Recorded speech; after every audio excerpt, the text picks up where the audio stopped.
오늘은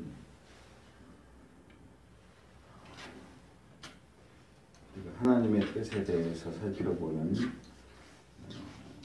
13번째 시간입니다. 13번째 시간으로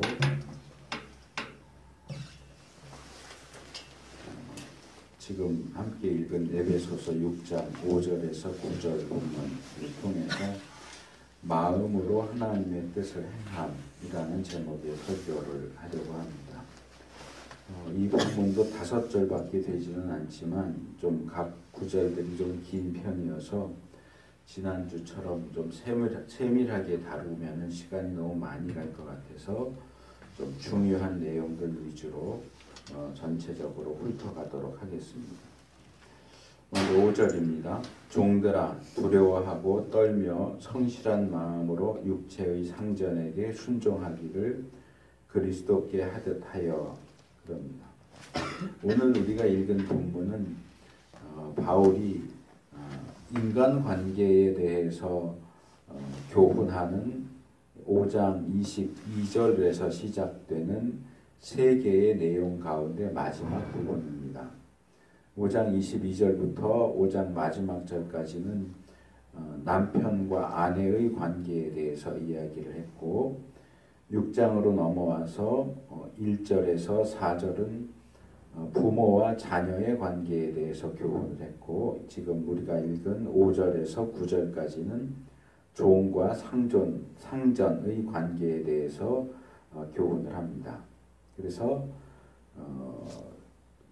이 세 가지 내용들이 사실은 다 서로 비슷한 내용들을 가지고 있는데 아내는 남편에게 복종해라, 남편은 아내를 사랑해라, 자녀는 부모에게 순종해라, 부모는 자녀를 주의 교양과 훈계로 양육해라, 그리고 종들도 역시 상전에게 순종해라, 상전들은 종들에게 협박하지 마라, 이런 식의 내용으로 아랫사람은 윗사람, 질서 체계에 있어서 아랫사람은 윗사람에게 복종하고 순종할 것을 이야기하고 윗사람은 아랫사람에게 윗사람다운 모습으로 사랑하고 양육하고 또 돌볼 것을 명령하고 있는 내용을 볼 수 있습니다.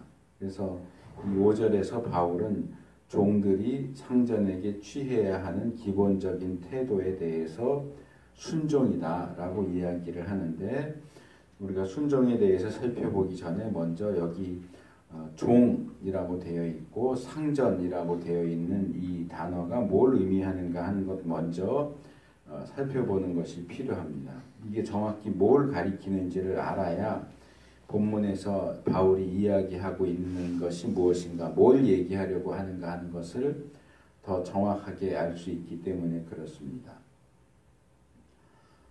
이 종이라고 하는 번역은 좀 아쉬운 느낌이 있는데 왜냐하면 우리 머릿속에 들어있는 개념으로 종하면 크게 두 종류가 나눠집니다. 하나는 우리나라 옛날 이야기 같은 데 나오는 무슨 마당쇠라든지 이런 것처럼 세경을 준다 그러죠. 이제 말하자면 월급, 품삯을 주면서 돈으로 고용해서 부리는 하인.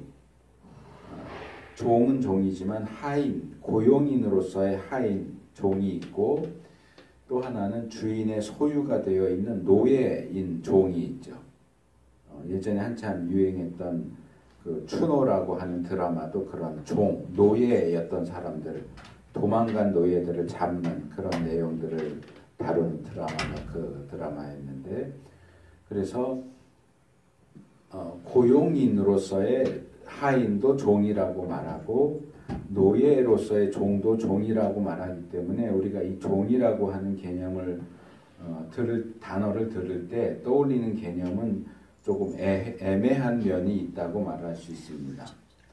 그래서 여기에 나오는 이 종이라고 하는 단어가 뭘 가리키느냐라고 하면 이게 둘로스라고 하는 단어입니다. 외항선교회라고 하는 곳에 이제 배가 두 척이 전 세계를 다니면서 선교를 하는데 이제 하나는 로고스라는 배고 하나는 둘로스라는 배. 그 둘로스라는 배가 바로 이 둘로스에서 나온 말입니다. 이 둘로스는 노예를 가리킵니다. 그러니까 하인이 아니에요. 고용인, 돈 받고 남의 집에 가서 일해주는 그런 하인이 아니고 노예가 되어서 주인의 소유가 되어서 주인의 소속되어서 섬기는 노예를 가리키는 말이 바로 이 둘로스입니다. 그러니까 여기서 종들아 라고 하는 말은 사실은 하인들아 그런 얘기가 아니고 너희 노예들아 그 얘기예요. 노예들이 주인을 어떻게 섬겨야 하느냐. 그렇게 보면 여기 상전이라고 하는 표현도 번역도 뭐 거의 오역에 가깝다고 말할 수 있는데 여기 사용된 단어는 퀴리오스입니다. 주입니다. 소유주, 주인, 주님. 우리가 하나님을 주님하고 부를 때도 이 퀴리오스, 예수님을 주님할 때도 이 퀴리오스를 부르고 여기에서는 예수님이나 하나님을 가리키는 것이 아니고 이 노예의 주인, 노예의 소유주를 가리키는 표현입니다. 그러니까 종들아 하는 얘기는 노예들아 하는 얘기고 상전들아 하는 얘기는 이 노예의 주인들아 하는 얘기예요.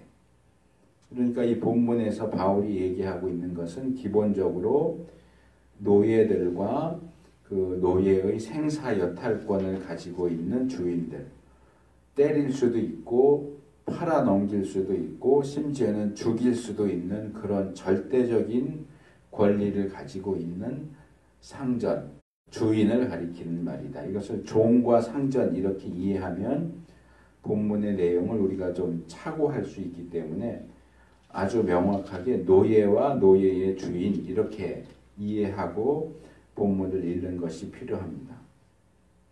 물론 오늘날 우리 사회에는 노예가 없죠. 물론 아직도 노예제도 같은 것이 행해지는 곳이 있기는 하지만 기본적으로는 이 노예라고 하는 것이 없기 때문에 그럼 노예에 대해서 얘기하고 있는 본문은 우리와는 전혀 상관이 없겠네 하는 생각을 할 수도 있겠죠. 그러면 바울이 오늘 본문에서 하고 있는 교훈은 우리와는 전혀 관계가 없느냐? 그렇지는 않습니다. 좀 너무 많이 이렇게 순화시키는 느낌이 있기는 하지만 이 말씀은 오늘날 어떤 공동체이든 가정이 되었든 직장이 되었든 교회가 되었든 어떤 사회 단체가 되었든 윗사람과 아랫사람의 관계에 적용시키는 것이 가능합니다. 아랫사람이 윗사람의 노예는 아니지만 윗사람의 권위와 권세 아래에 있다고 하는 점에서 누군가의 권위 그리고 권세 아래에 있는 사람이 자기 위에 있는 사람에게 어떻게 대해야 하느냐 하는 부분에 대한 교훈으로 그러니까 아까 얘기한 에베소서 5장 22절부터 나오는 부부의 관계는 가정 안에서 남편과 아내의 질서가 어떻게 유지되어야 하느냐 하는 교훈이고 6장 1절에서 4절 말씀은 역시 가정 안에서 부모와 자녀의 질서 체계가 어떻게 되어 있는가 하는 걸 얘기하는 거라면 이 노예와 주인에 대한 내용은 그것을 더 확대시켜서 가정 바깥에 있는 인간 공동체 안에서 윗사람과 아랫사람 사이의 질서 체계가 어떤 식으로 유지되어야 하는가 하는 것에 대한 교훈이라고 할 수 있습니다. 그렇다면 뭐 예를 들어서 학교 같으면 학생들은 선생님은 학생들을 어떻게 대해야 하는가?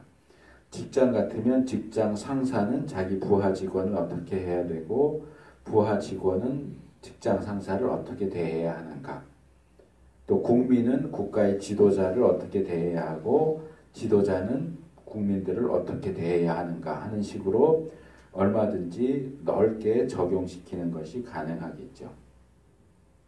자, 기본적으로 여기서 얘기하고 있는 종들과 상전이 어떤 사람을 가리키는가 하는 것을 먼저 소개를 했고 두 번째로 이 노예가 취해야 하는 기본적이고 당연한 태도가 뭐냐?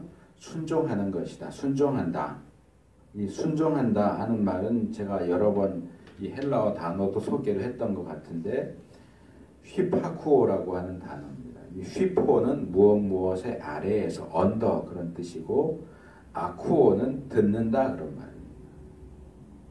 휘파쿠오는 문자적으로는 아래에서 듣는다 그 말이에요. 아래에서 듣는다.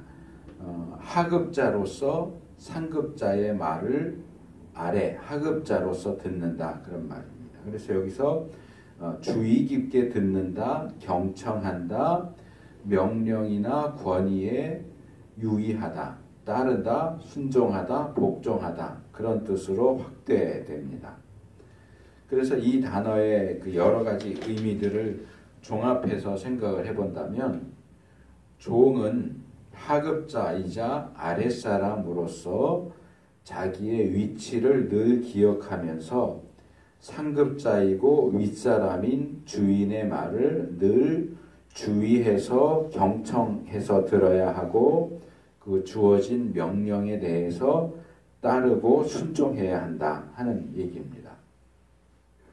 조금 전에 소개한 것처럼 이것이 고대 사회에서는 주인과 노예의 관계 속에서 제시되었지만 오늘날에는 각종 공동체 안에서 상급자와 하급자의 관계 속에서 적용될 수 있다고 이야기를 했고요. 이것은 다르게 바꿔서 말하자면 이건 결국 권위의 문제를 얘기하는 겁니다. 권위와 질서의 문제입니다. 그런데 이런 오늘날은 이런 권위 체계에 대한 부분들이 거의 다 무너져 내렸다고 말할 수 있어요. 뭐 학교에서 선생의 권위, 가정에서 부모의 권위, 국가에서 국가 지도자의 권위 이런 것들이 다 무너져 내렸어요. 그래서 어른에 대해서 꼰대 뭐 이렇게 부르고 소위 말하는 무슨 패드립이라고 하는 부모에 대해서 아주 나쁜 식으로 말하는 그런 모습들도 흔하게 발견할 수 있고 국가 지도자에 대해서도 뭐 그놈의 자식 뭐 이렇게 부르는 모습도 볼 수 있고 뭐 흔히 하는 말로 뭐 그 사람이 없는 자리에서야 무슨 소리라도 못해 이런 표현을 쓰지만 성경은 그렇게 말하지 않거든요.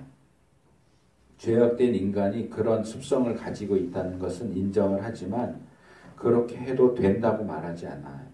늘 권세를 가진 자, 권위를 가진 자, 윗사람에 대해서는 존경심을 가지고 대해야 하고 그런 존경심을 표하라고 얘기하지 윗사람이어도 없는 자리에서는 욕해도 된다 이런 식으로 얘기하지 않아요. 함부로 말해도 된다 그렇게 말하지 않는다고요.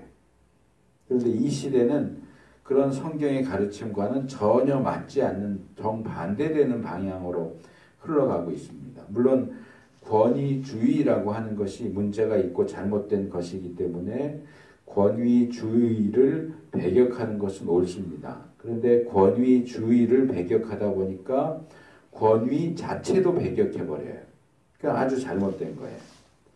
그래서 이런 어떤 모습을 보이고 있는 현대 이 시대와 현대인들에게 이 권위에 대한 가르침은 아주 인기 없는 가르침이 될 수도 있겠지만 그렇기 때문에 더더욱 이 말씀이 이 시대에 꼭 필요한 교훈의 말씀으로 들려져야 한다라고 생각이 됩니다.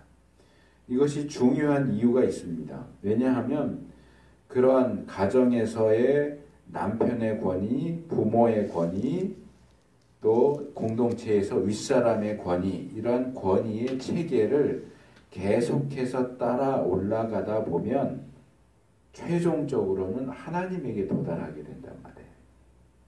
마치 누가복음에 나와 있는 그 족보를 따라 올라가면 누구의 이상은 누구고 누구의 이상은 누구고 해서 쭉 계속 따라가다 보면 결국 최종적으로 아담이 나오고 아담의 이상은 하나님이요 이렇게 나오는 것처럼 모든 권위 체계와 질서 체계를 추적해서 따라 올라가다 보면 최종적으로 도달하게 되는 자리가 누구냐? 바로 하나님이에요.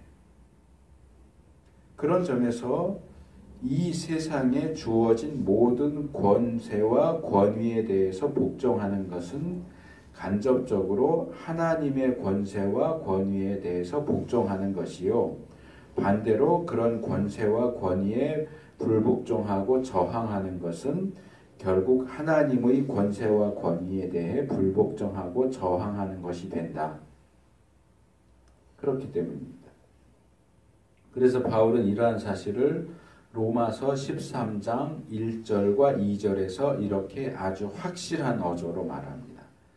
각 사람은 위에 있는 권세들에게 굴복하라. 권세는 하나님께로 나지 않음이 없나니 모든 권세는 다 하나님의 정하신 바라. 그러므로 권세를 거스리는 자는 하나님의 명을 거스림이니 거스리는 자들은 심판을 자취하리라. 이 세상에 존재하는 모든 권세는 하나님으로부터 나왔어요. 그래서 그 권세를 거스리고 저항하는 것은 결국 그 권세를 주신 하나님에게 거스리고 저항하는 것이고, 권세에 거스리는 자는 결국 심판을 받게 될 것이다 라고 바울이 로마서 13장에서 이야기합니다. 우리가 꼭 명심해야 하는 내용입니다. 바울은 본문에서 노예가 주인에게 그리고 하급자가 상급자에게 순종할 때 어떤 자세로 해야 하는가 하는 것을 세 가지로 이야기합니다. 첫 번째가 두려워하라 하는 겁니다. 이 두려움입니다. 이 두려움이라고 하는 단어는 놀람, 두려움, 불안, 공포, 공경 이런 뜻입니다. 이 단어의 의미를 살펴보면 부정적으로 보이는 것들이 좀 많이 있기는 하지만 이것이 꼭 부정적인 감정만을 가리키는 것은 아닙니다. 에베소서 5장 33절에는 아내에게 그 남편을 경외하라, 우리 개역성경 그렇게 번역을 했어요. 경외하라고 이야기하는데 여기 이 경외하라고 번역된 단어가 바로 이 단어예요. 포보스라고 하는 단어예요. 남편을 두려워해야 된다. 뭐 요즘에는 아내들이 남편을 우습게 여기는데 성경은 바울은 아내들은 남편을 두려워해야 된다라고 얘기합니다. 그리고 우리가 하나님을 경외해야 한다라고 할 때도 바로 이 단어가 사용됩니다. 하나님을 두려워할 줄 알아야 돼요. 하나님 두려운 줄 알아야 된다고요. 그래서 이런 용례들을 생각해 보면 이 두려움과 경외는 이렇게 표현할 수 있을 것 같아요.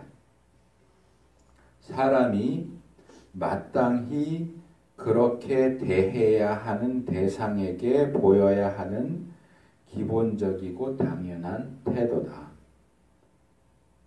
여기 마땅히 그렇게 대해야 하는 대상이라고 할 때 윗사람을 가리키는 것이에요. 우리가 윗사람을 대할 때 어떤 태도와 어떤 모습을 보여야 하겠느냐.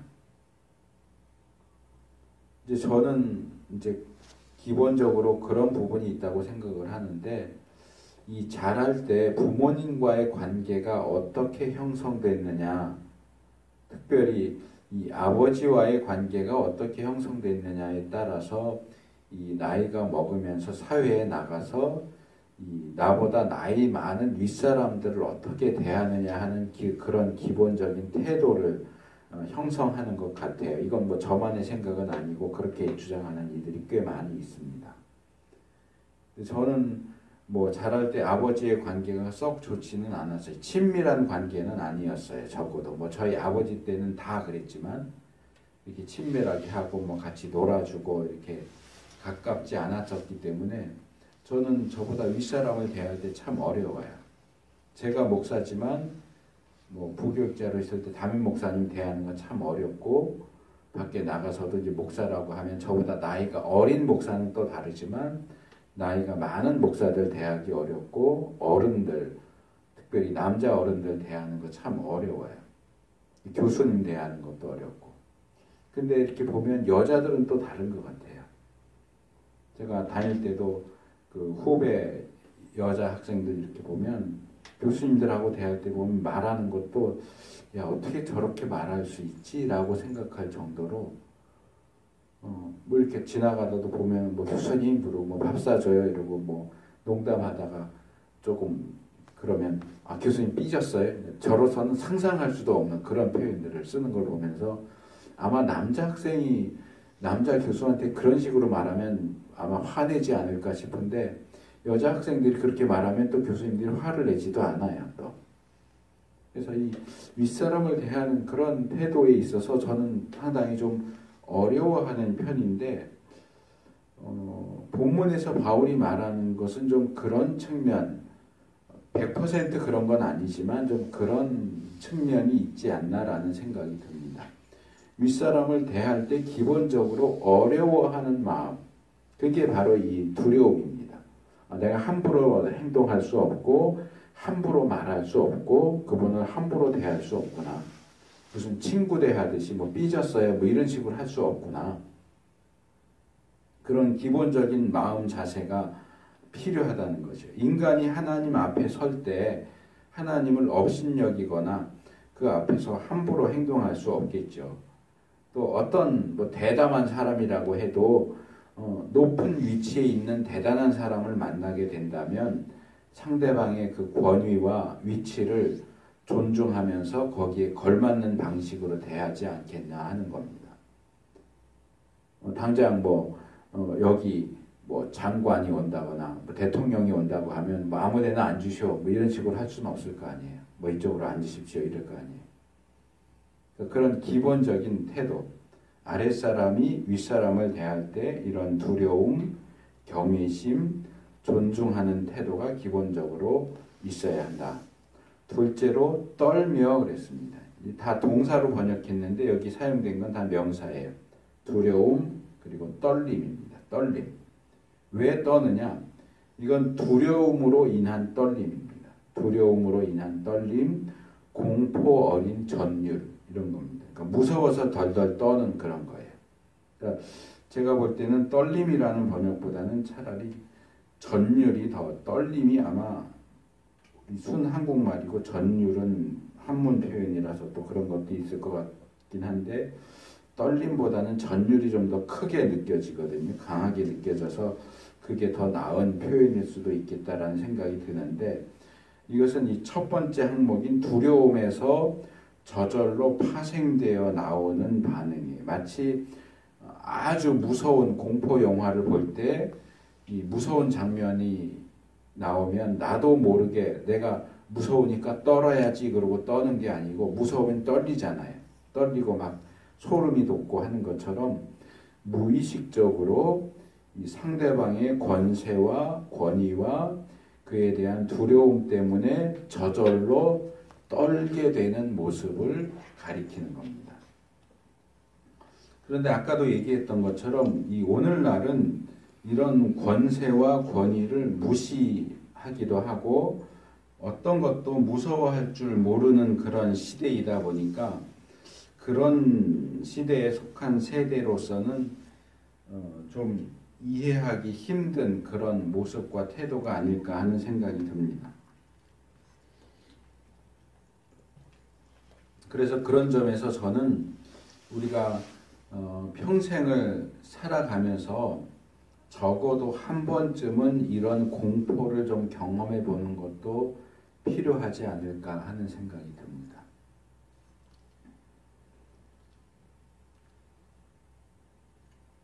뭐라 그럴까? 죽을 것 같은 죽음에 대한 두려움.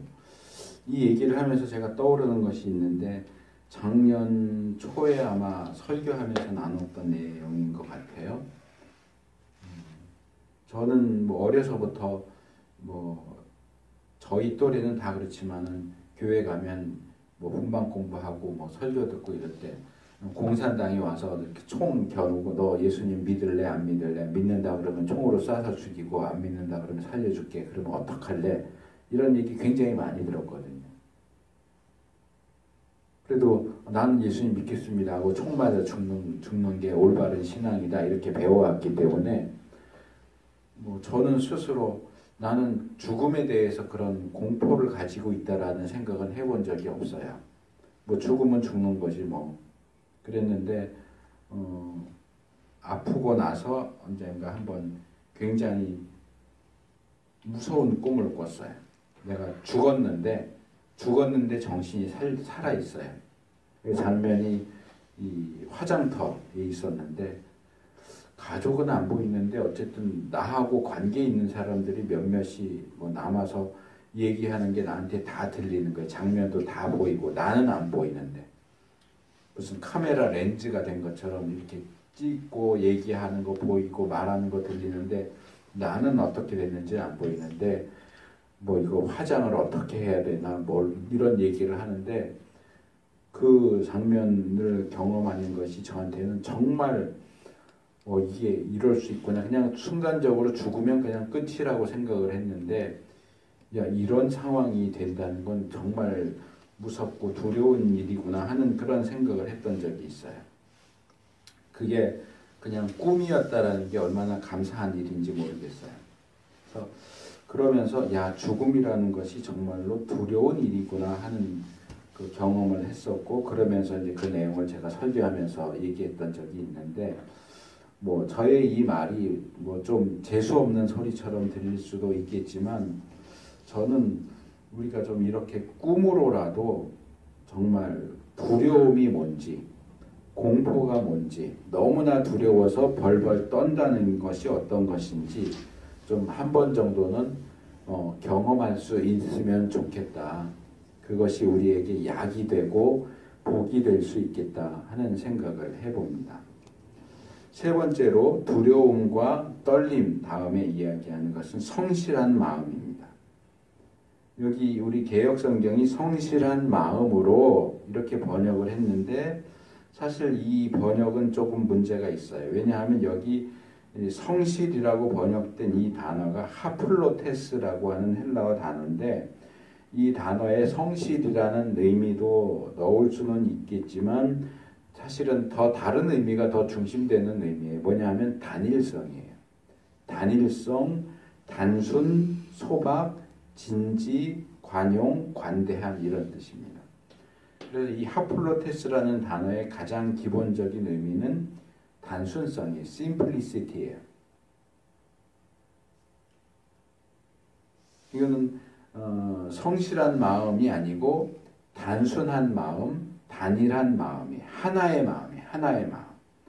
마음속에 이렇게 할까 저렇게 할까 여러 개의 생각, 여러 개의 마음을 가지고 있는 게 아니고 딱 하나의 마음밖에 없는 거예요.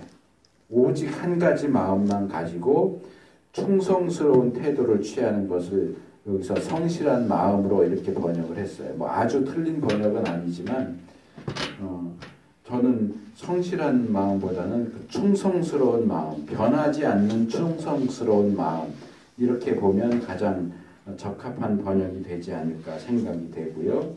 여기서도 언뜻 떠오르는 게 있는데 영화 반지의 제왕이라는 영화가 예전에 한참 유행했었는데 거기 주인공이 프로도라고 하는 호빗이 나오죠. 프로도가 나오고 프로도의 친구가 3명인가가 같이 여행을 떠나는 내용인데 그 친구들 가운데 가장 충성스럽고 충직한 친구가 샘이라는 친구가 있어요. 저도 영화를 보지는 않았어요. 근데 뭐 책 같은 데서 제가 봤었는데 이 샘이라고 하는 이 친구는 어느 책인가 그렇게 해놨더라고요. 정말 충성스러움이 어떤 것인지를 보여주는 가장 표본이 되는 사람이다. 이 톨킨이 그의 소설을 통해서 이 샘은 충성스러움의 표본으로 제시하고 있는 그런 인물이다. 어떤 어려움 속에서도 믿음을 배신하지 않죠. 끝까지 충성해요. 절대 그 마음이 변하지 않아요. 그런 마음이 바로 이 본문에서 바울이 말하는 성실한 마음이에요. 그런 것을 표현하기에는 성실한 마음이라고 하는 표현은 조금 약하죠. 변함없는 충성스러운 마음이에요. 그런데 이렇게 두려움과 떨림과 변치 않는 충성스러운 마음이 어디로 향하느냐? 이 세 가지를 한꺼번에 묶어서 어디로 가지고 가느냐 하면 그리스도께 하듯 하는 순종이다. 그리스도께 하는 순종하고 연결을 시키고 있죠. 이 전체 오늘 읽은 본문 말고 그 앞에 나오는 단락까지 함께 생각하면 이 앞단락에서도 바울은 뭐라고 얘기했는가 하면 아내가 남편에게 순종하는데 그리스도께 하듯이 순종해라, 복종해라 그렇게 얘기합니다. 그리스도께 하듯이 복종해라. 그리고 자녀들이 부모에게 순종할 때도 주 안에서 순종해라. 그리고 노예들도 주인에게 그리스도께 순종하듯이 순종해라. 이렇게 얘기를 합니다. 그래서 많은 분들이 그렇게 얘기해요. 이 바울이 부부의 관계에 대해서 얘기하면서 내가 그리스도와 교회에 대해서 말한다 라고 하기 때문에 이 세상의 인간관계 가운데 그리스도와 교회에 대해서 이야기하는 것은 유일하게 부부관계밖에 없다라고 얘기하는데 저는 그렇게 생각하지 않아요. 부부관계도 그리스도와 교회의 관계에 대해서 이야기하죠. 바울이 또 그렇게 직접 얘기를 하고 있으니까. 그런데 그 기본적인 인간관계의 틀을 놓고 보면 부부도 그리스도와 교회의 관계를 얘기하지만 부모 자식도 그리스도와 교회의 관계를 나타내고 주인과 노예의 관계도 그리스도와 교회의 관계를 나타낸다고 저는 그렇게 생각을 합니다. 그래서 똑같이 아내는 남편을 그리스도께 하듯이 자식도 부모를 그리스도께 하듯이 노예도 주인을 그리스도께 하듯이 그리고 남편도 그리스도께서 교회에게 하듯이 아내를 대해야 하고 부모도 주님께서 하시는 것처럼 자녀를 대해야 하고 주인도 그리스도께서 하듯이 노예를 다뤄야 한다. 이런 기본적인 똑같은 틀이 3번씩 반복되고 있는 것을 보게 됩니다. 그리고 이어지는 이 6절에서 8절 내용은 그리스도를 섬기듯이 한다고 하는 것이 어떤 방식인가 하는 것을 조금 더 구체적으로 제시하고 있습니다. 6절입니다. 눈가림만 하여 사람을 기쁘게 하는 자처럼 하지 말고 그리스도의 종들처럼 마음으로 하나님의 뜻을 행하여 그랬습니다. 이 6절에서 바울은 그리스도를 섬기는 올바른 방식을 두 가지 대조되는 내용으로 소개하고 있습니다. 하나는 눈가림만 하여 사람을 기쁘게 하는 방식이고 하나는 마음으로 하나님의 뜻을 행하는 방식입니다. 바로 이 부분에서 우리 연속 설교에는 하나님의 뜻과 관련된 그 내용이 나오는 거죠. 자, 눈가림만 하여 사람을 기쁘게 하는 이렇게 했는데 이 우리말로는 꽤 길게 묘사되고 있지만 헬라어 원문을 보면 두세 개의 단어밖에 나오지 않아요. 여기 이제 주요 단어는 2개입니다. 첫째 단어가 좀 길지만 옵달모둘레이아라는 단어입니다. 이 눈을 가리키는 옵달모스라는 단어하고 섬긴다라는 뜻의 둘레이아가 결합된 겁니다. 그러니까 눈 섬긴다 이런 말인데 기본적으로는 눈 앞에서의 수고, 눈 앞에서만의 봉사 그런 뜻입니다. 아마 우리 초등학교 다닐 때 그런 모습, 초등학교뿐만 아니라 뭐 중학교나 이럴 때도 그런 모습을 종종 볼 수 있었을 텐데 이 학교 끝나면 청소를 맡는 그 분단이 있잖아요. 그러면 뭐 오늘은 1분단이 청소하고 가, 2분단이 청소하고 가 그러면 그 분단에 속한 한 대여섯 명이 이제 청소를 하는데 어떤 애들을 보면 그냥 청소해 그러면 열심히 성실하게 청소하는 애가 있고 청소를 안 하는 애가 있어요. 안 하고 딴짓하고 놀아요.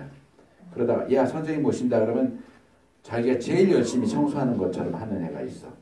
선생님이 안 계시면 딴짓하다가 선생님만 오면 선생님 앞에서는 자기가 청소 다 한 것처럼 그렇게 하는 애가 있는데 바로 여기서 말하는 이 옵달모둘레이아가 바로 그거예요.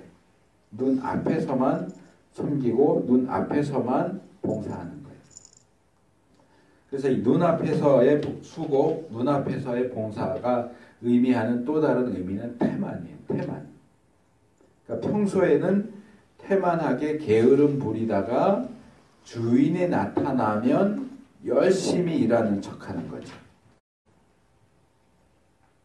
두 번째 단어는 안드로파레스코스라고 하는 단어인데 이것도 역시 2개의 단어가 결합된 겁니다. 사람을 가리키는 안드로포스하고 기쁘게 한다라는 뜻의 아레스코가 결합된 거예요. 그러니까 기본적인 의미는 사람을 기쁘게 한다, 사람을 즐겁게 하기 위해서 궁리한다, 사람의 사랑을 얻기 위해서 노력한다, 그런 뜻이고, 여기서 사람의 비위를 맞춘다, 아첨한다, 이런 뜻으로 발전됐습니다. 그러니까 이 사람이 그리스도를 섬긴다라고 할 때에 마음에도 없으면서 그러면서도 어떻게든 아첨하고 비위를 맞추기 위해서 눈에 보이는 곳에서만 겉으로 충성스럽게 섬기는 척 해서는 안 된다 하는 얘기입니다. 근데 그런 태도를 취하는 사람들이 꽤 많이 있어요. 물론 이것은 사람 편에서도 그렇게 하면 안 된다, 그렇게 이해할 수 있지만 예수님은 그런 눈속임에 넘어가지 않아요. 아, 제가 지금 딴짓 하다가 내가 나타나니까 열심히 하는 척 하는구나. 나를 좋아하지도 않으면서 점수 따려고 좋아하는 척 하는구나. 예수님한테는 그런 게 통하지 않아요. 예수님 그리스도께는 그렇게 하는 것이 소용이 없다. 그런 의미로도 읽을 수 있겠지만 이 내용은 단순히 예수님을 어떻게 섬겨야 할까, 하나님을 어떻게 섬겨야 할까 하는 것만 이야기하는 것이 아니라 노예가 주인을 섬길 때 어떻게 해야 하느냐를, 사람이 그리스도를 어떻게 섬겨야 하느냐를 가지고 설명하기 때문에 다시 가지고 와서 노예가 주인을 섬길 때 이렇게 하면 안 돼라는 의미로도 우리가 다시 이해해야 되겠죠. 그러니까 비록 인간 주인은 예수님께서 하시는 것처럼 얘가 지금 눈에 보이는 데서만 열심히 하는 건지 나를 좋아하지도 않으면서 아첨하는 건지 이걸 알아차리지 못할 수도 있어요. 사람은 그걸 모를 수도 있어요. 그렇지만 그걸 못 알아차린다고 할지라도 그렇게 해서는 안 된다 하는 겁니다. 들키지만 않으면 돼. 이런 건 성경적인 가르침이 아니에요. 누가 보든지 보지 않든지 나의 기본적인 태도는 두려움과 떨림과 변치 않는 성실함이어야 돼요. 아무도 안 보면 펑펑 놀다가 누군가 보는 것 같으면 열심히 하는 척하는 거, 이건 그리스도인의 마음 자세가 아니에요. 보든지 안 보든지 인정을 하든지 않든지 칭찬을 하든지 않든지 나에게 주어진 일을 성실하게 충성스럽게 감당하는 것이 그리스도인으로서 취해야 하는 기본적인 태도인 겁니다. 또 하나는 마음으로 하나님의 뜻을 행한다 그랬습니다. 이렇게 눈속임으로 섬기는 척하는 것과 반대되는 방식으로 제시되는 것이 마음으로 하나님의 뜻을 행하는 방식으로 섬기는 것이다. 여기 하나님의 뜻을 행한다 하는 것은 뭐 따로 설명할 필요가 없을 거고요. 다만 마음으로 한다 하는 것은 조금 더 살펴볼 필요가 있겠죠. 앞에 5절에서도 성실한 마음으로 라는 표현이 나왔었고 여기에 또 마음으로 라는 표현이 나왔어요. 그런데 우리 한글 성경으로는 둘 다 마음으로지만 헬라어 성경으로는 여기 마음으로라고 번역된 단어가 다른 단어예요. 5절에 나오는 이 성실한 마음으로, 이 단일한 충성심으로 할 때 이 마음은 카르디아라고 하는 단어로 마음을 가리키는 가장 일반적인 표현입니다. 그런데 여기 6절에 마음으로 할 때는 이게 카르디아가 아니에요. 여기 사용된 단어는 푸시케라고 하는 단어입니다. 보통 이 푸시케는 이제 영어로 할 때는 이제 푸가 묵음이 돼서 이제 사이코 뭐 할 때 이게 푸시케에서 나온 거거든요. 사이킥 뭐 할 때 이게 이제 푸시케에서 나온 건데 인간의 영혼 또는 생명, 마음 이런 것들을 가리키는 단어입니다. 이 단어가 사용된 대표적인 경우가 마태복음 22장 37절인데요. 예수께서 가라사대 내 마음을 다하고 목숨을 다하고 뜻을 다하여 주 너의 하나님을 사랑하라 하셨으니 그러시는데, 여기서 마음을 다하라고 할 때 마음은 카르디아고요. 목숨을 다하여라고 할 때 사용된 게 푸시케입니다. 이제 그리고 뜻이라는 건 이제 노이아라고 하는 다른 단어인데요.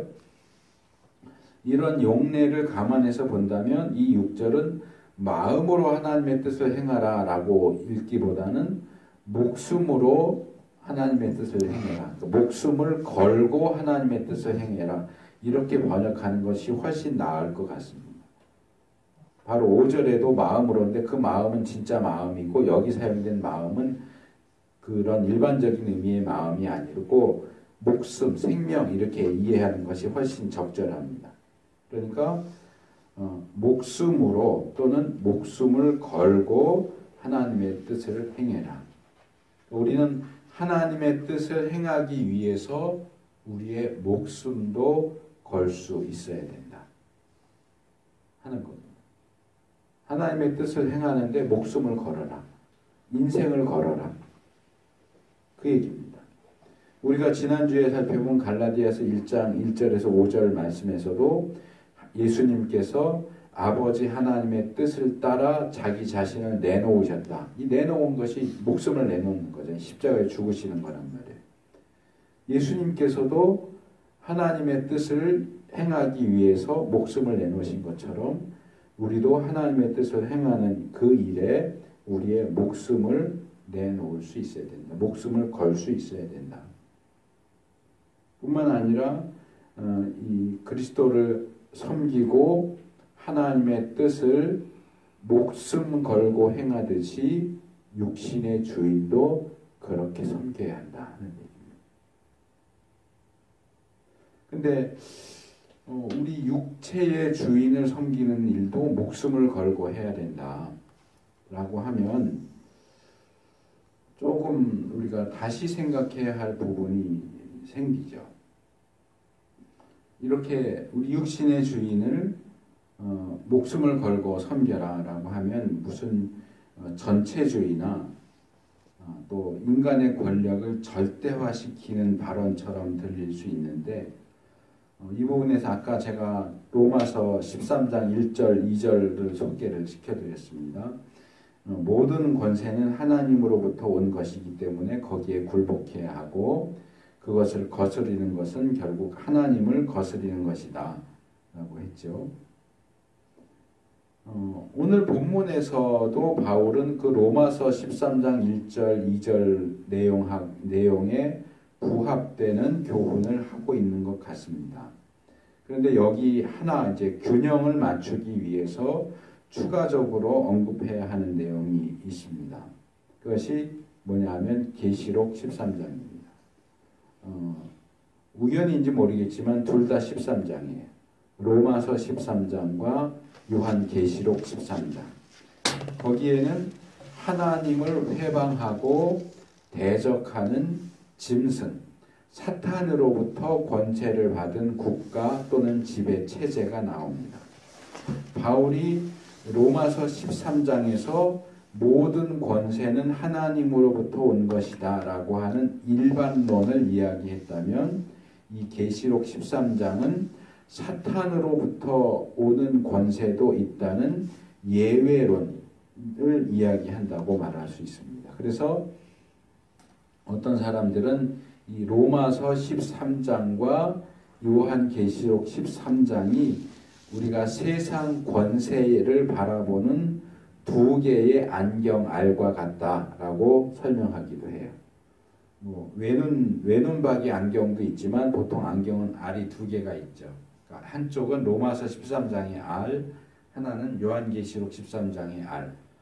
하나님으로부터 온 권세, 그리고 사탄으로부터 온 권세, 이 두 가지를 잘 조화롭고 균형 있게 사용해서 세상 권세를 적절하고 정당하게 바라보고 이해하고 대처하는 것이 필요하다. 모든 권세가 다 하나님의 권세냐? 그렇지 않은 경우도 있다. 사탄으로부터 오는 권세도 있다. 모든 권세가 다 악하고 사탄으로부터 온 권세냐? 그렇지 않다. 하나님으로부터 온 권세도 있다 하는 겁니다. 그래서 하나님께서 세우신 권세에 대해서는 복종해야 하고 사탄이 세운 권세에 대해서는 저항해야 되겠죠. 사탄의 권세에 순종하면 안 되겠죠. 그런데 이제 여기서 이제 아주 중요한 문제가 발생하는데 두 가지 문제가 있어요. 첫째는 우리가 과연 하나님께서 세우신 권세와 사탄이 세운 권세를 어떻게 적절하게 분별할 수 있느냐 하는 문제고요. 두 번째로는 이 악한 권세에 저항한다고 할 때에 우리가 어느 선까지 저항할 수 있느냐 하는 문제입니다.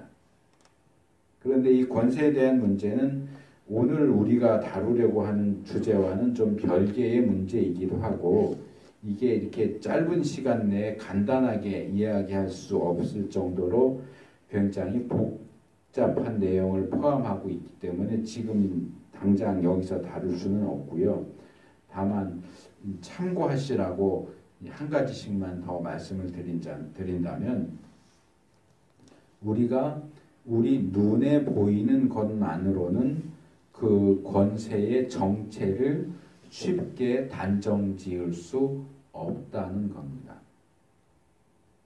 뭐 요즘 그렇게 말하는 사람들이 많은데 문재인 대통령 공산주의자 아니냐. 그러면 현재 한국의 문재인 정부는 로마서 13장이 말하는 하나님으로부터 온 권세를 받은 정부입니까? 요한계시록 13장에서 말하는 사탄으로부터 온 권세를 잡은 권세입니까? 어느 쪽일까요? 아마 우익에 속하는 기독교인들은 문재인 정부를 계시록 13장에 나오는 사탄의 정부처럼 그렇게 보는 것 같아요. 제가 볼 때는. 그러면 예수님 당시에 이스라엘을 지배하던 로마의 권세, 로마 정부는 로마서 13장에 나오는 권세입니까? 계시록 13장에 나오는 권세입니까? 로마 정부가 하나님을 인정했습니까? 예수님을 인정했습니까?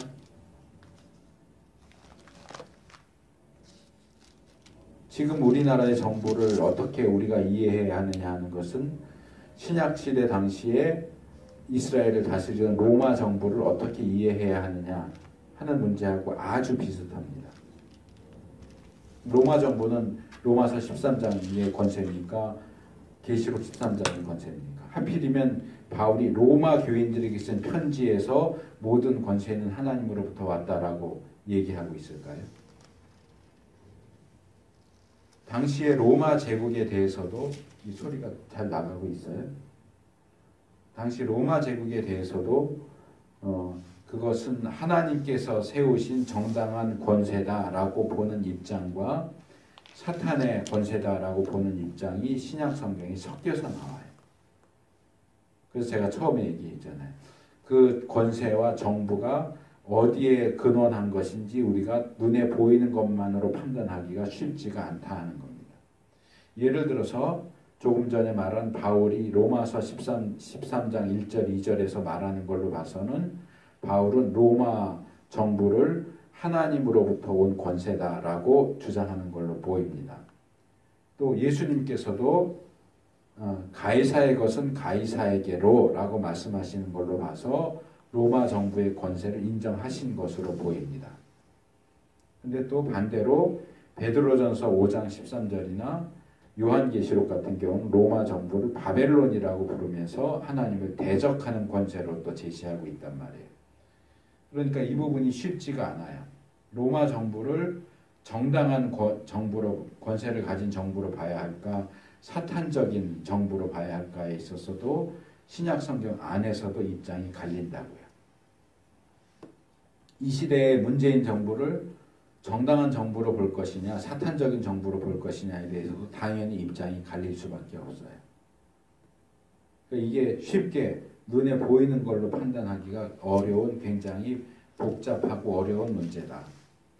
또 두 번째로 이 그리스도인의 저항권에 대해서 말할 때도 이 기독교 안에서도 뭐 간디는 기독교인이 아니지만 간디의 그 입장이 뭐예요? 무저항이죠. 저항하면 안 된다.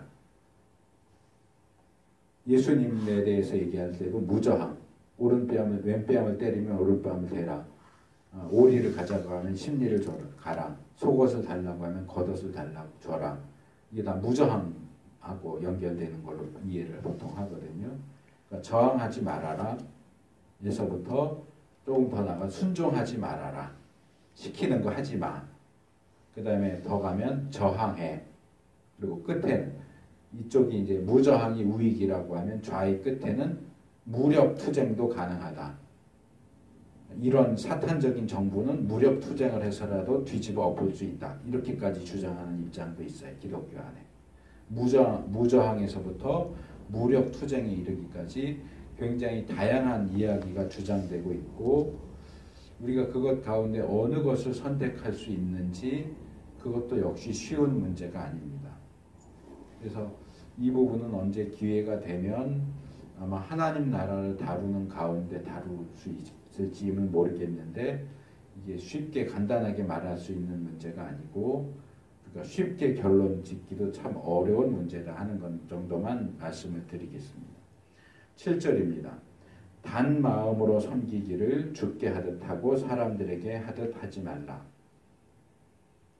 이 7절에서 바울은 5절과 마찬가지로 그리스도를 섬기는 것을 예로 들면서 인간 주인을 어떻게 섬길 것인가를 이야기합니다. 단 마음으로 섬기라 그랬어요. 우리 개역성경으로 보면 5절에도 마음이 나왔고 6절에도 마음이 나오고 7절에도 또 마음이 나오죠. 연속으로 3번이 나오는데요. 아까 말씀드린 것처럼 5절에는 마음을 가리키는 카르디아가 나왔고 6절에는 마음이라기보다는 생명, 목숨이라고 번역하는 것이 더 적절한 푸시케가 나왔고요. 여기 7절에는 마음에 해당되는 단어가 나오지 않습니다. 여기에 단 마음이라고 번역된 것은 유노이아입니다. 유노이아라는 단어를 단 마음이라고 번역을 한 거예요. 이 유노이아는 친절, 선의, 자비심, 호의 그런 뜻입니다. 이 영어 표현이 더 이해가 쉬울 수 있을 것 같은데 영어로 되어 있는 그 뜻풀이 된 내용을 보면 굿윌이에요. 굿윌. 그러니까 선한 의도, 선의 이렇게 말할 수 있겠죠. 선한 의도 또는 좋은 뜻, 굿윌. 그러니까 주님을 섬기고 인간 주인을 섬기는 데 있어서 좋은 뜻, 선한 의도를 가지고서 섬겨라. 악한 의도, 못된 생각, 딴 생각 품고서 섬기지 말고 선한 의도, 좋은 뜻을 가지고 섬겨라. 이야기합니다. 구약 성경에는 이렇게 선의, 좋은 뜻을 가지고 주인을 섬기는 예가 몇 군데 나오는데 그 중에 하나 대표적으로 출애굽기 21장을 볼 수 있습니다.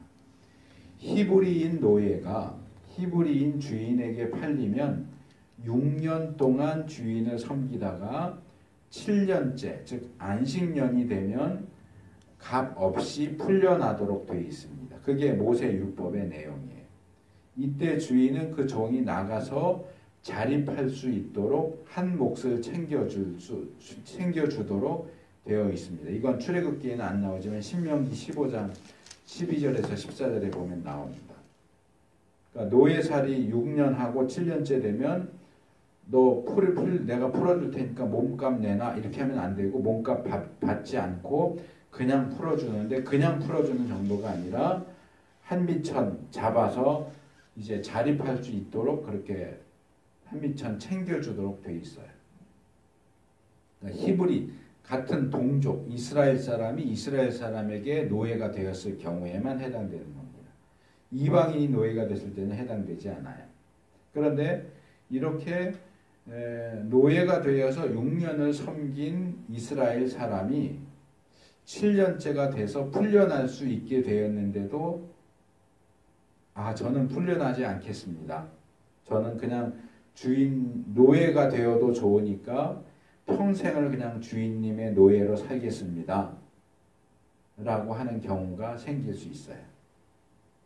그런 경우에 이 노예를 그 주인 집에 문이나 문설주에다 데리고 가서 그 귀를 문에다 이렇게 대고 송곳으로 귀를 뚫어요.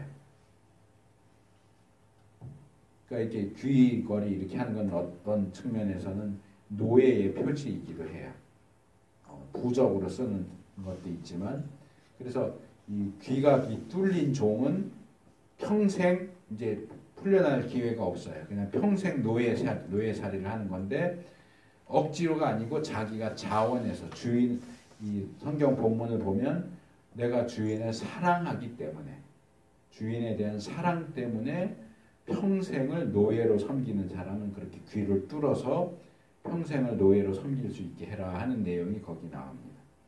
물론 조금 더 들어가면 더 복잡한 내용들이 나오기는 하지만, 어쨌든 기본적으로 이 노예는 주인에 대한 사랑 때문에 자기의 자유를 거절하고 스스로 노예가 되어서 주인을 섬기기를 자처하는 모습을 보여주는데, 이것이 대표적인 노예가 자기 주인을 선의를 품고 섬기는 모습이다, 이렇게 말할 수 있습니다.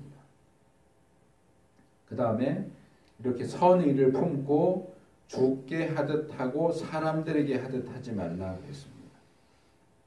이런 좋은 의도, 선의를 가지고 주인을 섬기는 것처럼, 주님을 섬기는 것처럼 사람을, 육체의 주인을 그렇게 섬겨라 라고 말합니다. 그가 섬기는 대상이 사람이기는 하지만 사람을 섬긴다고 생각하지 말고 주님을 섬긴다고 생각하고 섬겨라 하는 겁니다. 이 주님은 예수님을 가리킬 수도 있고 하나님을 가리킬 수도 있겠죠. 근데 이 부분도 역시 조금 우리의 마음을 힘들게 하죠.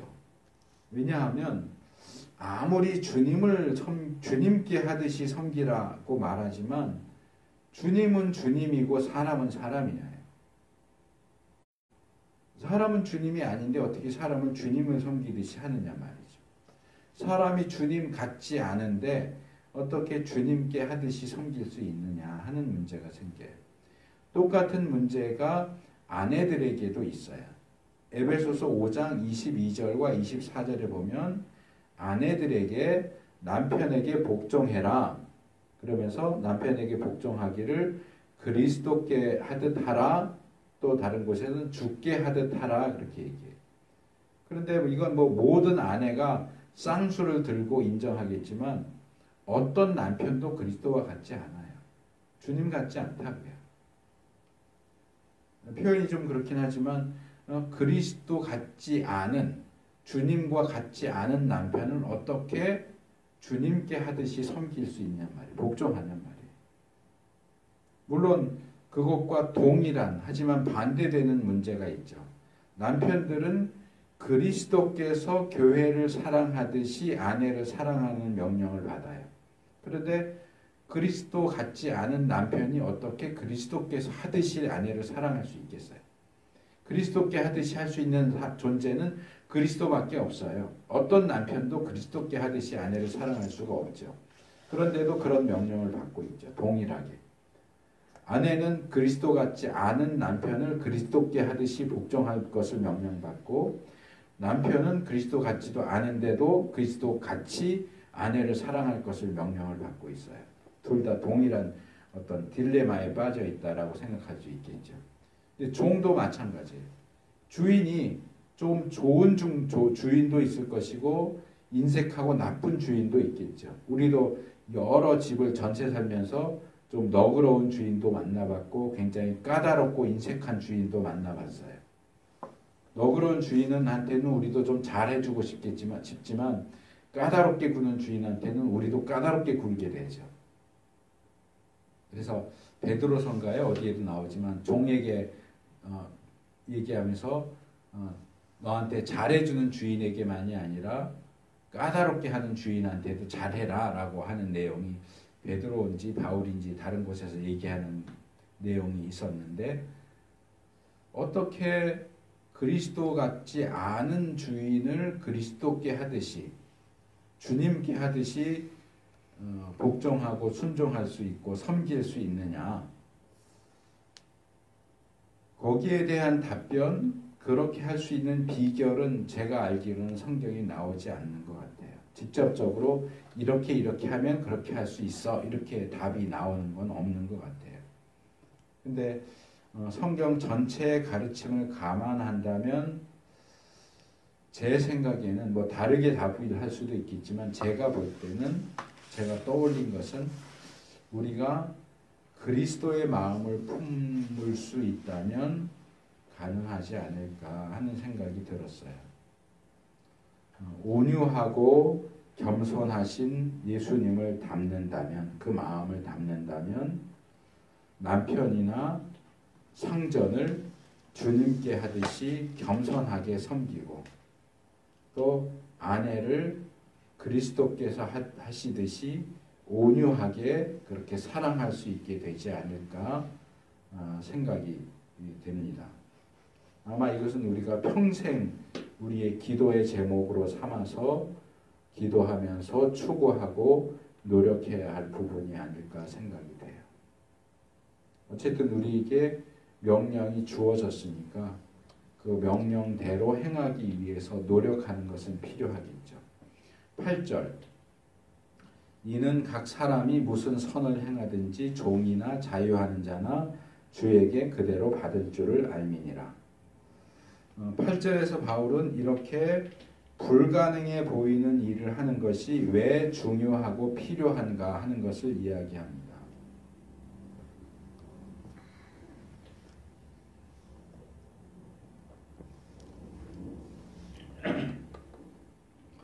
여기서 핵심되는 부분은 두 개입니다. 첫째는 이렇게 하는 것이 하나님께서 원하시는 선을 행하는 것이라는 거예요. 주님 같지 않은, 그리스도 같지 않은 대상을 주님께 하듯이, 그리스도께 하듯이 섬기는 것. 그것이 바로 하나님께서 원하시는 선이다. 선을 행하는 것이다. 둘째로 그렇게 할 때에 선을 행하는 자는 선을 행하는 그대로 받게 될 것이다 하는 겁니다.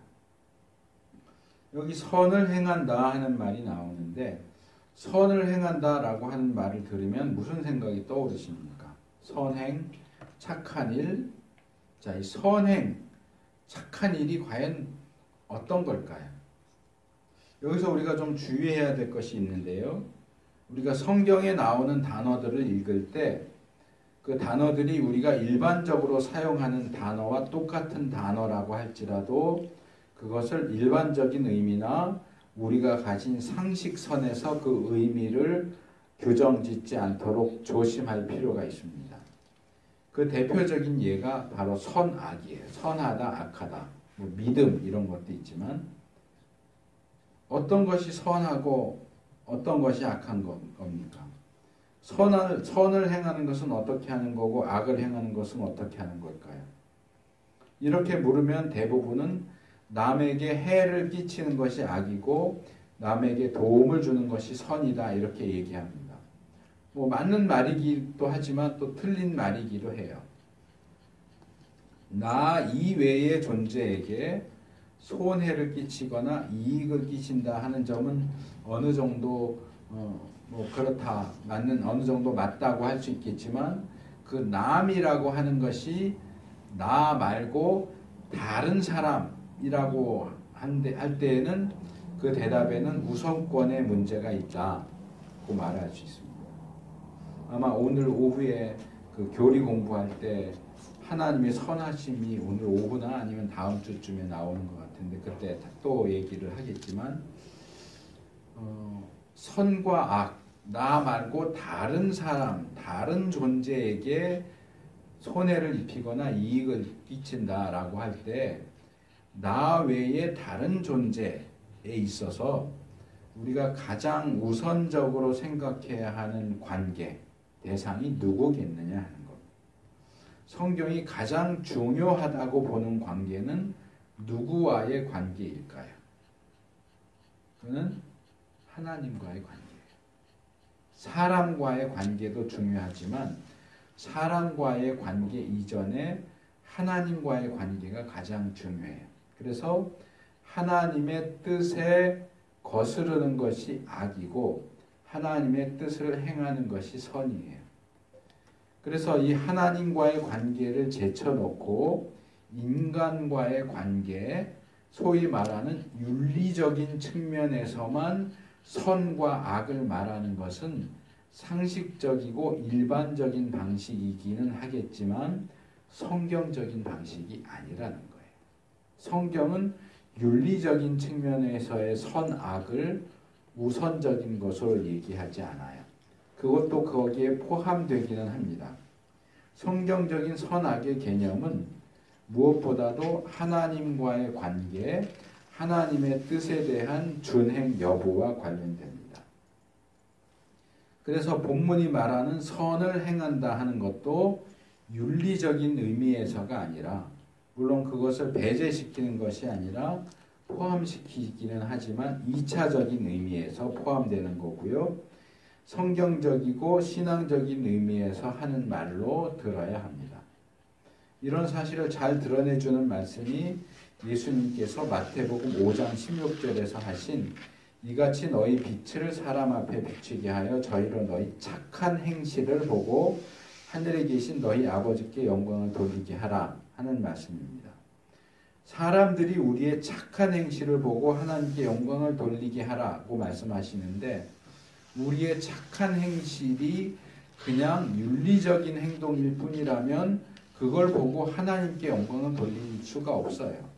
우리의 착한 행실이 하나님과 관련된 것이기 때문에 그것을 볼 때 하나님을 연상하고 저렇게 하는 거 보니까 하나님이 계시는구나, 하나님 대단한 분이구나, 하나님께 영광을 돌리게 되는 겁니다.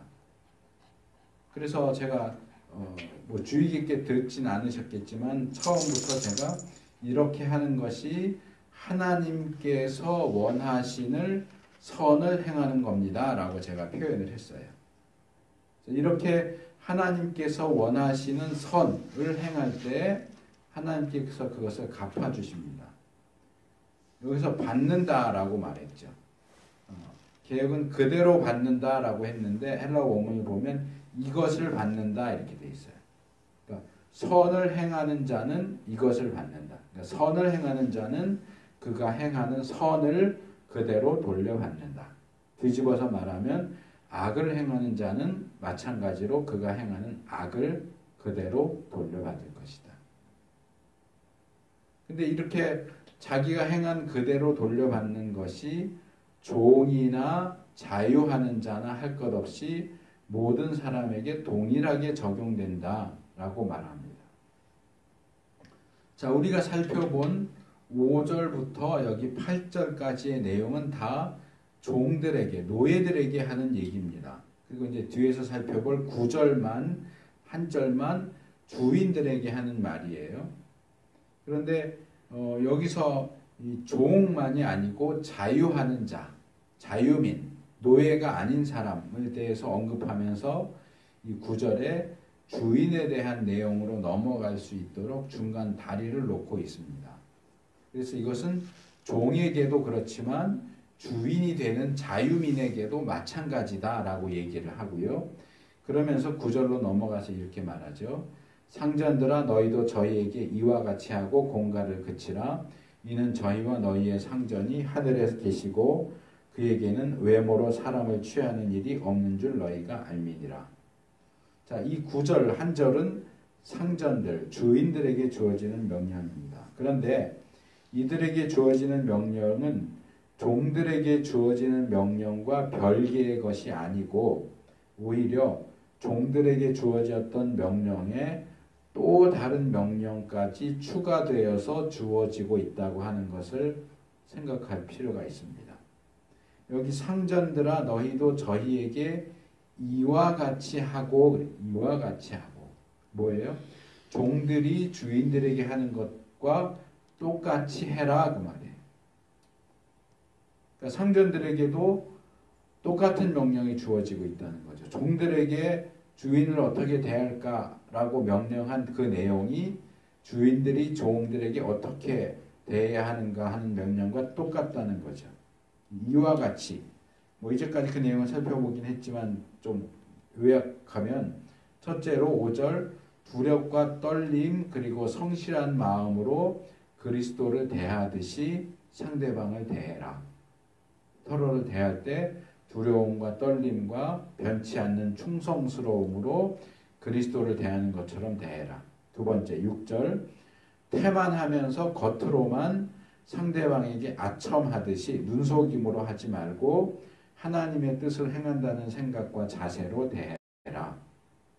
셋째 7절 단일한 충성스러움으로 주님을 섬기듯이 섬겨라. 넷째 하나님의 뜻을 따라 선을 행할 때 자신이 행한 그대로 받게 될 것임을 명심해라.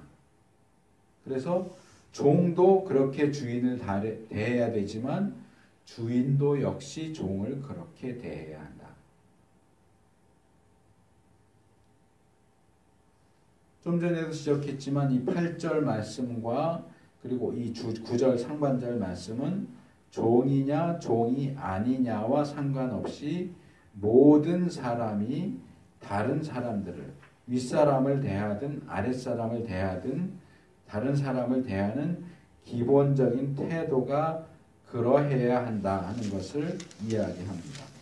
아랫사람이 윗사람을 대할 때만이 아니라 윗사람이 아랫사람을 대할 때도 이 원리가 네 가지를 얘기했지만 그걸 더 단순화시키면 이렇게 말할 수 있어요. 사람이지만 사람을 대하듯이 하지 말고 하나님을 대하듯이 해라.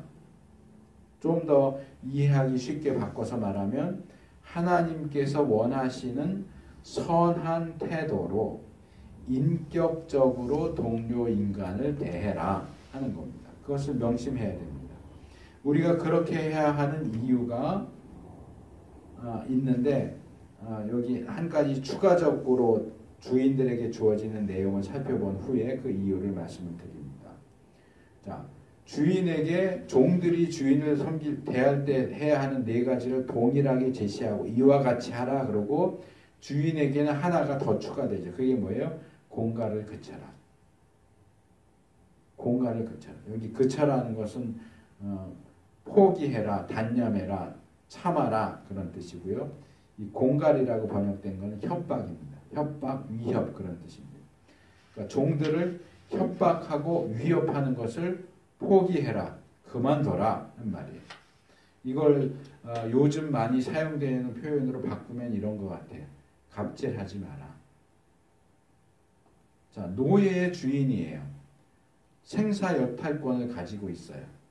그러니 이 주인이 가지고 있는 또 행사할 수 있는 그 권세가 얼마나 대단합니까?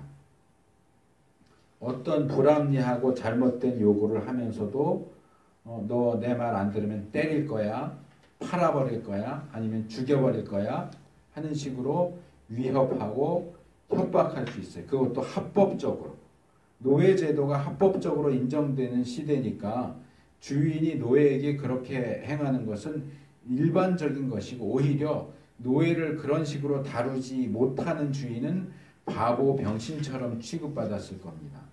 그런데 그런 시대 속에서 바울은 야 너가 주인이긴 하지만 종들한테 그렇게 하면 안 돼. 그게 너의 권리라고 생각하겠지만 그 권리를 행사하기를 포기해, 단념해 라고 말하고 있는 거예요. 협박하지 마. 요즘 무서운 게 건물주, 뭐 창조주 위에 건물주가 있다고 그렇게 얘기를 하는데 너 그러면 방 빼.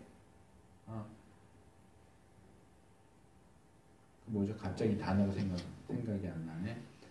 월세, 보증금도 확 올리고 월세도 확 올리고 못 내겠다 그러면 방 빼. 아르바이트 부리면서 막 어려운 일 시키고 힘들게 시키고 쉬어도 되는 날 불러서 일 시키고 그러면서 뭐라 그러면 너 그러면 하지 마. 이게 협박 위협이죠. 공갈이죠. 갑의 위치에 있는 사람이 을에게 갑질하는 거죠. 근데 그러면 안 된단 말이죠. 그게 마땅히 행사할 수 있는 권리라고 생각이 될지라도 그렇게 하지 말라는 거죠. 왜요?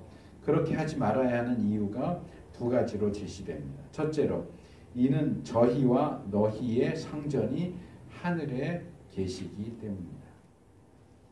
저희의 상전. 너는 저희의 상전인데 너도 상전이 있다. 하늘에 너의 상전이 있다. 이것은 누구라도 어떤 사람이라도 절대적인 상전의 자리를 차지할 수 없다고 하는 사실을 지적하는 겁니다. 이 세상에 존재하는 모든 사람은 그가 비록 최고의 지휘권자라고 할지라도 또 눈에 보이지 않을지라도 모두가 다 그들 위에 상전을 가지고 있습니다. 모시고 있습니다. 아까 소개했던 로마서 13장 1절에 세상에 존재하는 모든 권세는 하나님으로부터 주어졌다 그랬습니다. 이 세상에서 누군가의 윗자리를 차지하고 있는 사람은 자기에게 그 자리를, 권세를 주신 하나님의 존재를 잊으면 안 됩니다. 비록 현재라고 하는 시각에서 보면 그 위와 아래의 차이가 대단해 보이지만 하나님이 보실 때는 도토리 키재기예요. 뭐 아르바이트생이나 가게 주인이나 월세 쓰는 사람이나 집 주인이나 백성이나 장관이나 대통령이나 다 도토리 키재기예요. 그래서 마태복음 18장에 나오는 비유에서처럼 조금 더 큰 권세를 가지고 있다고 해서 거기 보면 이 엄청난 액수인 1만 달란트를 빚졌다 그런 거 보면 그런 걸 빌릴 수 있을 정도면 그만큼 그 관리가 높은 자리에 있는 관리라고 하는 사실을 알 수 있고요.